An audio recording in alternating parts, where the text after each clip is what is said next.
Awe nani? Somo la Injili takatifu iliyoandikwa na Yohane.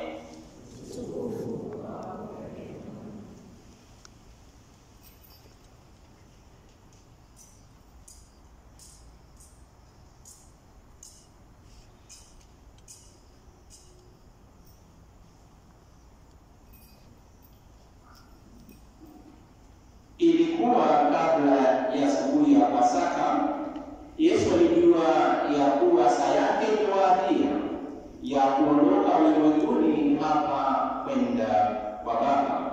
Naye kwa kuwa aliwapenda watu wake walioko ulimwenguni, aliwapenda mpaka mwisho. Hata wakati chakula cha jioni, naye Shetani amekwisha kumjia Yuda mwana wa Simoni Iskarioti nia ya kumsaliti, Yesu hali akijua ya kuwa Baba ameweka vyote mikononi mwake, na ya kuwa ametoka kwa Mungu na anakwenda kwa Mungu, aliinuka kutoka mezani, akaweka kanzu yake kando, akachukua kitambaa cha kitani akajifunga kiunoni. Kisha akatia maji katika chombo, akaanza kuiosha miguu ya wafuasi na kuifuta kwa kitambaa alichojifunga. Alipokuja kwa Simoni Petro, huyo akamwambia, Bwana, wewe wataka kuniosha mimi miguu? Yesu akajibu akamwambia, sasa uelewi nifanyalo, lakini baadaye utalifahamu. Petro akamwambia, wewe hutaniosha miguu mimi hata kidogo. Yesu akamjibu, nisipokuosha huna shirika nami. Simoni Petro akamwambia, Bwana, si miguu yangu tu, hata na mikono na kichwa. Yesu akamwambia, aliyekwisha oga hana haja ya kunawa isipokuwa miguu, bali safi mwili wote. Nani mmekuwa safi, lakini si nyote? Kwa maana alimjua atakaye msaliti, ndiyo maana alisema si nyote mlio safi. Baada ya kuosha miguu, alivaa tena nguo zake, akaketi mezani, akawaambia, je, mmeelewa hayo niliyowatendea? Mwaniita mwalimu na Bwana, tena kwa haki, maana ni hivyo. Basi kama mimi niliye Bwana na mwalimu nimeosha miguu, nimewapasha ninyi pia kuoshana miguu. Kwa maana mimi nimewapa mfano, ili nani mtende kama nilivyowatendea.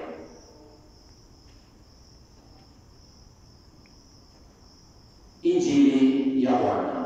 Sifa kwako Kristo.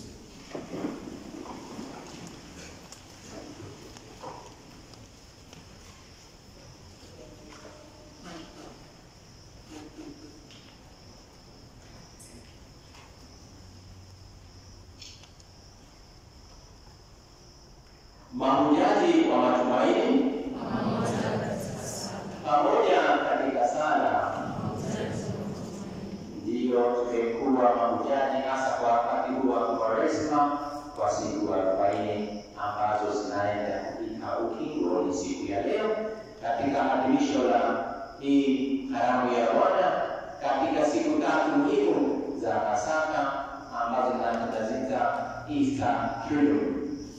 Na basi katika hii siku ya Alhamisi Kuu, ni siku ambayo ni muhimu sana kama nilivyosema tukianza ibada ya misa, kwa sababu usiku kama huu, karne zaidi ya 2 ambazo zimepita, Yesu akiwa na wanafunzi wake akila karamu ya mwisho katika Pasaka, aliweza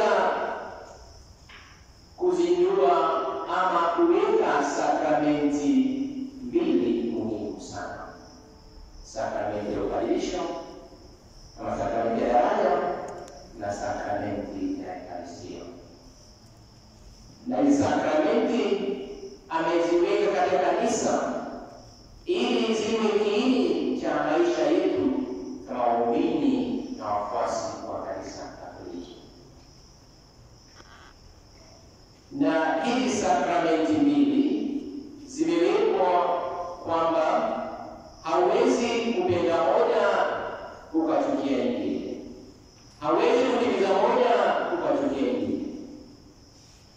Na pia kwa sababu sote tumepakwa mafuta ya Krisma katika ubatizo wetu, na pia leo asubuhi tulibariki mafuta ambayo tunatumia katika sakramenti mbalimbali, ikiwepo sakramenti ya mafuta ya Krisma ambayo tunatumia katika sakramenti ya ubatizo, sakramenti ya kipaimara na sakramenti ya daraja. Tukibatizwa tunapakwa mafuta ya Kristo. Tukipata kipaimara tunapakwa mafuta ya Kristo. Na kwa hivyo sisi wote tuna ubadilisho kwa sababu tumeitwa kumfuata Kristo kwa wafuasi wake, ama mnasema the common priesthood, kwa sababu ya kupakwa mpako wa Krisma wakati wa ubatizo. Tunafanywa kuwa kuhani, padre, na pia tunafanywa kuwa wafalme, priest, king and priests. Kwa hivyo sote tunakuwa mpako na tunapaswa basi kuishi maisha yetu katika hiyo hali ya the common priesthood.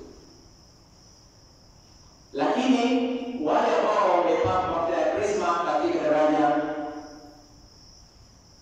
wana sehemu nyingine ama kiwango kingine ambapo huo mpako unafanya wanakuwa hao ndiyo daraja ya zile sakramenti zingine, as a channel of graces of the other sacraments. Sababu kupitia wale ambao wamepakwa mpako wa daraja, mpako wa Krisma, ambapo wanaweza kubatiza, wanaweza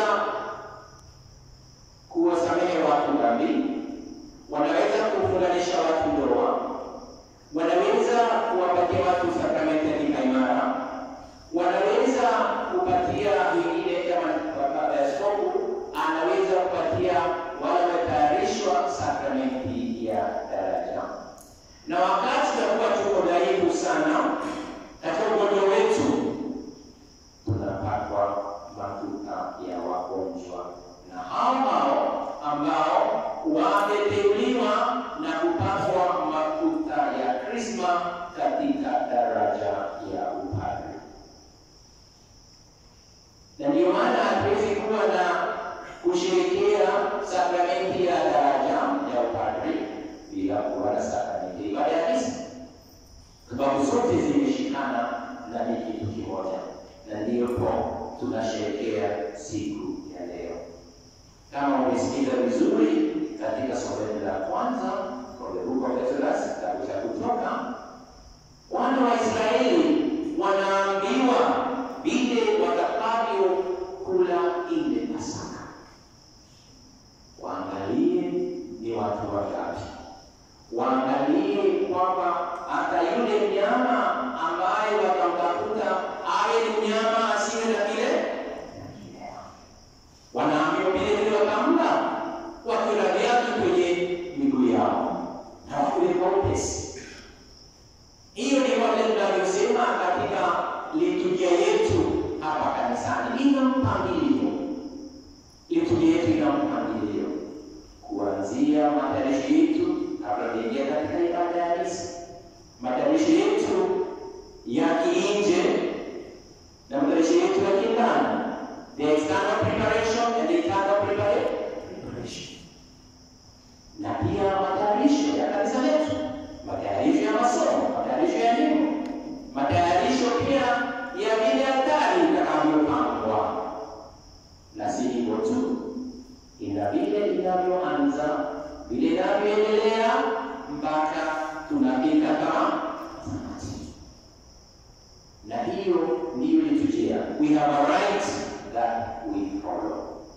Na hiyo ndio mpangilio ambapo mama kanisa amepanga ili tukaweze sote kuwa kitu kimoja.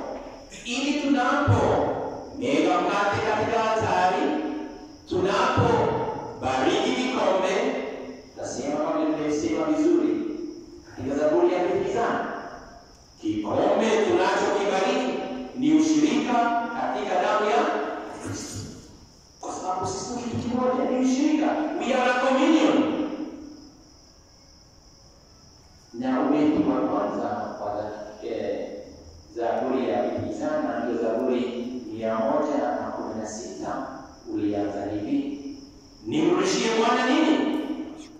What returns shall I give to the Lord? Alafu mwandishi wa Zaburi anasema nitainua kikombe cha wokovu na kuliita jina la Bwana. Na ndivyo tunavyofanya katika ibada ya misa. Tunapoleta mkate kama zawadi kutoka zile zawadi tunazotupatia, tunapoleta divai kutoka zawadi ambazo tumetupatia, kuzileta katika altari, lakini sio kabla ya kusikiza neno. Ili tuweze kwenda katika meza ya altari, lazima tujiandae kwa meza ya neno. Ili meza hizi zote mbili ziwe kitu kimoja, zishikane kabisa.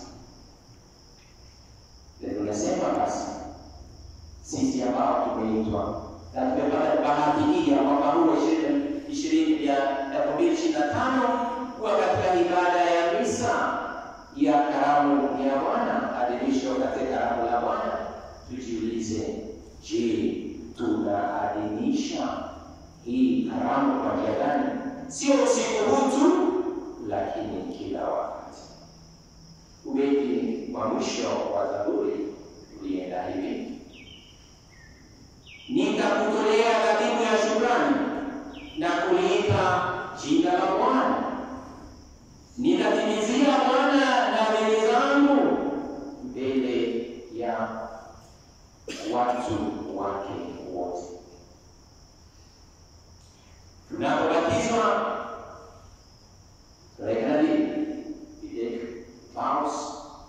tunasema tutaishi maisha majia gani? Je, kama shetani na mambo yake yote, na tunasema nini? Namba.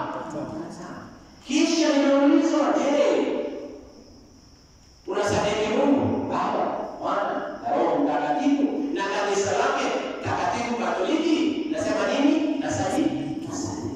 Na basi ndipo basi naingia katika hilo kanisa, ili niwe pia mimi kama nimesema awali, kuhani, nabii na mfalme, ili niweze kushirikiana na wengine kumtolea dhabihu ya shukrani. Na ndio usiku huu wa leo basi nakumbushwa hayo. Lakini si hivyo tu, ndugu wapenzi, katika hii misa ya katika karamu ya Bwana, ninaambiwa nisikilize vizuri vile Yesu anavyozungumza na Petro. Kristo amejiandaa, anataka kuwapatia wafuasi wake mfano. Petro kama kawaida anakuwa yeye yuko mbele na anasema, mimi hautanitawadha miguu. Mimi hautanitawadha miguu. Ila vile Kristo anamjibu. Na nitaka na sisi katika kanisa tujiulize kama tunasikiliza vema hiyo ama hilo jibu la Kristo. Petro akamwambia, wewe hautaniosha miguu mimi hata kidogo. Anakataa. Lakini Yesu kwa unyenyekevu na kwa uchaji na pia kwa kumlenga katika roho yake, kumlenga katika maisha yake, na vile navyoomba kama Kristo kweli alenge pia roho zetu, alenge maisha yetu jioni ya leo.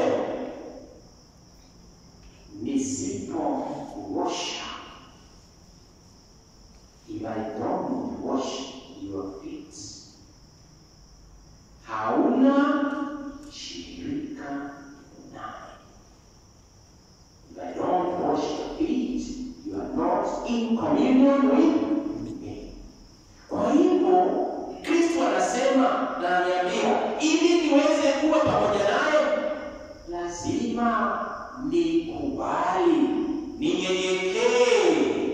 Kristo akiinama kunitawala miguu, nami nikubali kutawala miguu yangu. Na pale tunapoona kwamba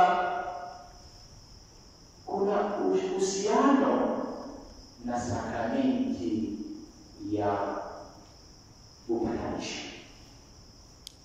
Tunapoenda kugawa dhambi zetu, tunagawa dhambi zetu na kusema zote, lakini pia lazima tuwe tayari kupokea hiyo neema ya kusamehewa.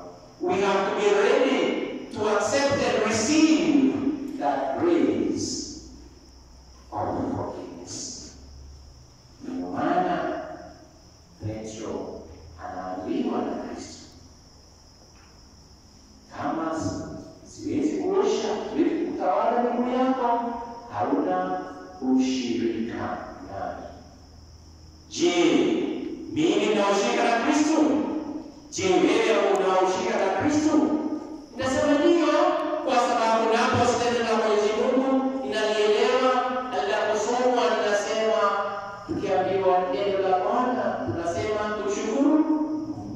Ninakuja kanisani, ninasali, ninapiga magoti, ninaimba.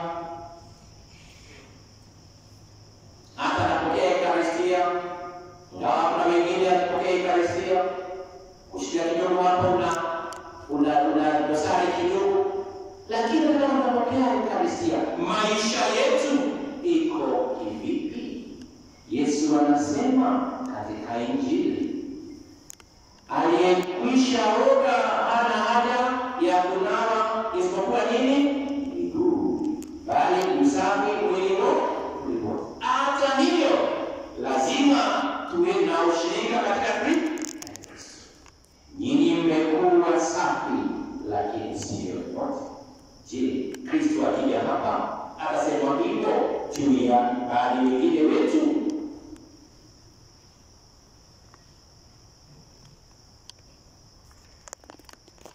Baada ya kuwatawadha miguu na kurudi kwenye mahali pake, anaendelea kuwafundisha na anauliza, je, mmeelewa hayo niliyowatendea? Na bila shaka mmeelewa. Mara nyingi pia katika Alhamisi Kuu tunaona mambo haya yote. Kama sasa baada ya haya mahubiri, kuna baadhi ya wale ambao wengi wamechaguliwa ambao tutawatawala miguu. Kumbuka hiyo ni ishara, sio drama, ni jambo la kukumbusha vile Yesu alivyofanya. Ndio ataangalia kuuliza walikaa hapa wale 12 watakuwa kitafuta yule nani? Yule Iskariote ni nani? Ndio wengine wanakuja kumweleza yule Iskariote ni nani? Si hiyo tunaangalia huo mfano ambao Yesu anaendelea na kudhihirisha na kusema, mwaniita mwalimu na Bwana, tena kwa haki. Anaye our chaplaincy is called what? Christ teaches. Na katika mlango wa mkuu wa kanisa, na niko nini? Tunaye mwalimu, naye ni Kristo. Na anasema kama mimi mwalimu na Bwana wenu nimewasha miguu, nimewapasa nyinyi pia kuoshana miguu. Lakini katika kanisa mara nyingi wa Kristo, instead of washing each other's feet, we are busy defining other people's lives. And the only person who can define another person's life is only that one who is also dirty, isn't it? Ukishika nguo ya wenyewe, kama hauna uchafu mikononi, utabaki hiyo nguo kwa uchafu. Hawezi, isn't it? Lakini kama una uchafu, ukishika nguo za wenyewe ama ukishika wengine, utafanya nini? Utawachafua. Kama kweli basi tumeoshwa na maji na neema ya Kristo, basi tuko sawa. Na ndio maana Kristo anasema, nimewapa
ili tuwe sawa. Tunaambiwa imewapasa nyinyi pia kuoshana miguu, kwa maana nimewapa mfano, ili nanyi mtende kama mimi nilivyowatendea. Basi ndugu, tusali jioni ya leo kwamba katika hii karamu ya Bwana ndio kuna chakula, lakini pia kuna mfano. Na tujiulize, kama mimi siwezi kufanya wengine wale wasafi, inanibidi mimi niende nioshwe kwanza ili nijue chakula wengine. Na usianze kuangalia wengine ambao wanataka wengine chafu. Wewe jiulize, wewe uko safi? Nisipokuosha huna shirika na mimi. Basi tuombe jioni ya leo katika hii ibada takatifu ya misa, ili tunapomega mkate, tunapoinua kikombe, iwe kweli baraka ambayo tunajiletea katika maisha yetu. Paulo mtakatifu katika waraka la pili nakumbusha kwamba Yesu alipokuwa anapatiana chakula cha jioni alisema, huu ndio mwili wangu unaotolewa kwa ajili yenu, fanyeni hivi kwa ukumbusho wangu. Haingefanyika hivyo kama hangekuwa ameanzisha sakramenti ya upadirisho, sakramenti ya daraja. Basi kwa ya kwamba Injili yetu ina mpangilio, Injili yetu inatukaribisha tusikize neno la Mungu, iweze kutupatia maisha mapya, iweze kutujenga. Tukishajenga kabisa, ndio tuweze kuelekea katika meza ya taa. Na tunaandikwa kuwa kitu kimoja, tutembee pamoja na tuangalie vile Kristo anavyoniambia, that he has given us an example. We go and do likewise. Leo katika ibada ya misa pale Family Basilica ambaye iliongozwa na Washama Galvani ambaye ni nuncio hapa Kenya, mwakilishi wa mtakatifu, akimalizia alituambia wakiwa pamoja na askofu wetu mkuu, nyinyi mapadri, endeni mkawaoshe watu miguu, endeni mkatumike kama mlivyoamini katika upadirisho wenu. Na leo pia nawaambia, tukitoka hapa kanisani, tunapoendelea siku za Pasaka, basi tuendelee kutumikia wenzetu. Ukianza na wewe mwenyewe, familia yako, majirani wako, hata wale ambao wamekera kabisa, wamekukasirisha sana, kesho utakwenda ya msalaba, wabebe, uwalete kanisani. Na ukifika hapa kanisani, waweke chini pole pole, waambie mimi si wabebi tena. Sasa hata kama wamekukasirisha baadaye, kesho wabebe, walete hapa kanisani, waambie sasa shuka, kwa sababu umesikia ile Kristo ananiambia. He is telling us, come to me all you are laden, and I give you rest. Take my yoke. You cannot take up the yoke of Jesus if you're still having the yoke of somebody else. Isn't it? Kwa hiyo mtu ambaye amekushika kabisa, mweke chini. Chukua nira ya nani? Nira ya Kristo. Hautakuwa huru. Kristo anatualika tuwe huru kila wakati. Na hii karamu ya Bwana ya jioni ya leo iweze kutupatia upendo wake, ambaye anasema, I have loved you